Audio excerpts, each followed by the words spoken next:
सारे जहां से अच्छा हिंदोस्तां हमारा।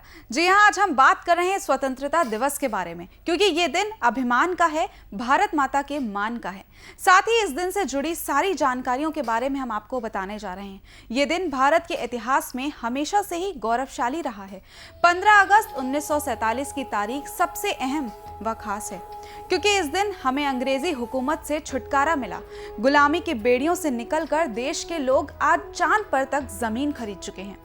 15 अगस्त का दिन आज के भारतीयों के लिए सबसे खास है। 15 अगस्त 1947 से पहले के लोगों ने जो समय देखा, उनको भी सलाम है। खासकर उन स्वतंत्रता सेनानियों को कोटि कोटि नमन, जिन्होंने भारत को फिर से अखंड भारत बनाने के लिए अपने प्राण तक न्योछावर कर दिए। सबसे पहले शुरू करते हैं स्वतंत्रता दिवस के इतिहास से। दरअसल 15 अगस्त 1947 की तारीख हमेशा के लिए सुनहरे अक्षरों में दर्ज हुई, लेकिन इससे पीछे का रास्ता बहुत ही कठिन रहा था। एक नहीं, दो नहीं, 10 नहीं, 20 नहीं, बल्कि 200 साल तक हमारा मुल्क अंग्रेजों के गुलाम रहा। यानी 200 साल तक अंग्रेजों ने भारत पर हुकूमत की। इस दौरान देश में कई विद्रोहियों, सेनानियों और आंदोलनकारियों ने जन्म लिया और कड़ी लड़ाई के बाद अंग्रेजों को ब्रिटेन वापस जाने के लिए मजबूर किया। किसी समय में भारत को सोने की चिड़िया कहा जाता था। ये देश भरपूर संपन्न तो था, लेकिन मानो यहाँ की हवा पर तक हुकूमत अंग्रेजों की थी। जमीन, खेती, अनाज, धन आदि पर अंग्रेजों ने हक जमाया था। इस बीच उनके कई क्रूर शासक आए, जिन्होंने देश के लोगों का जीना मुश्किल कर दिया था। वे बंधुआ मजदूरों की तरह लोगों से काम लेते व खेती करवाते थे और फिर मनमाना लगान तक वसूल करते थे। देश के गुलाम लोग जब भी अंग्रेजों के खिलाफ प्रदर्शन करते थे या गलत का विरोध करते थे, तो वो ऐसा सबक सिखाते थे कि लोगों की हिम्मत पूरी तरह टूट जाए और फिर कोई भी कभी उनके विरोध में उठ ना पाए। जलियांवाला बाग नरसंहार इसका सबसे बड़ा उदाहरण है। साल 1919 में अमृतसर के जलियांवाला बाग में बैसाखी जैसा पर्व 13 अप्रैल को मनाया जा रहा था। तभी वहां रोलैट एक्ट को लेकर तमाम लोग इकट्ठा हुए थे। आपको ये भी बता दें कि ये एक्ट क्या है। दरअसल रॉलेट एक्ट को काला कानून भी कहा जाता है। इस कानून के तहत ब्रिटिश सरकार को ये अधिकार प्राप्त हो गया था कि वो किसी भी भारतीय पर अदालत में बिना मुकदमा चलाए उसे जेल में बंद कर सकती है। और इसी कानून के विरोध में वहां सभा चल रही थी। लेकिन इसी बीच जनरल डायर नाम के एक अंग्रेज ऑफिसर ने वहां मौजूद लोगों पर अचानक फायरिंग शुरू करवा दी। इसमें 400 भारतीय मारे गए। देश की आजादी में ना हो कोई बाधा, इसलिए न जाने कितनों ने अपना जीवन त्यागा। जी हाँ, आजादी की लड़ाई बेहिसाब भारतीयों ने लड़ी। किसी का नाम इतिहास में है तो किसी का नहीं।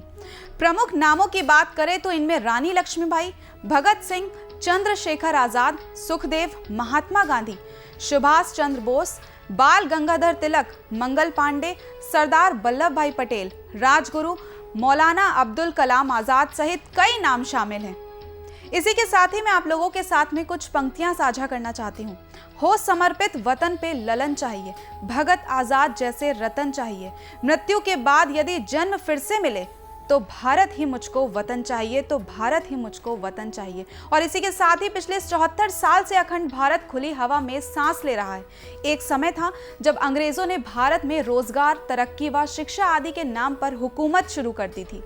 धीरे धीरे लोगों को समझ आया कि अंग्रेज तो सिर्फ अपने फायदे के लिए देश व देशवासियों का इस्तेमाल कर रहे हैं। वो अपना कल्चर, अपने रूल्स आदि थोपते गए और भारत गुलामी की दलदल में धंसता चला गया। फिर 15 अगस्त 1947 का ऐतिहासिक दिन आया और आखिरकार अंग्रेजों ने भारत के लोगों की वीरता व एकता के आगे घुटने टेक दिए। तो आओ झुककर सलाम करें उनको, तो आओ झुककर सलाम करें उनको, जिनके हिस्से में ये मुकाम आता है। खुशनसीब होता है वो खून जो देश के काम आता है, जो देश के काम आता है। न सिर्फ पुरुष बल्कि महिलाओं ने भी मोर्चा संभाला और अंग्रेजी हुकूमत के खिलाफ एक से बढ़कर एक आंदोलन किए। महात्मा गांधी ने अंग्रेजों को अहिंसा का पाठ पढ़ाया। उन्होंने भी कई आंदोलन किए। लॉ की पढ़ाई का जितना ज्यादा से ज्यादा इस्तेमाल हो सकता था, उन्होंने किया और आजादी की लड़ाई में सबसे महत्वपूर्ण रोल अदा किया। उनके ही नेतृत्व में आखिरकार देश 15 अगस्त 1947 को आजाद हो गया। इस साल आजादी का 75वां साल है। आजादी का ये खास दिन देशभक्ति के नाम होता है। देश में साफ सफाई होती है और जगह जगह पर तिरंगे लगे होते हैं। सबसे पहले आजाद भारत की कमान प्रधानमंत्री के रूप में पंडित जवाहरलाल नेहरू ने संभाली थी।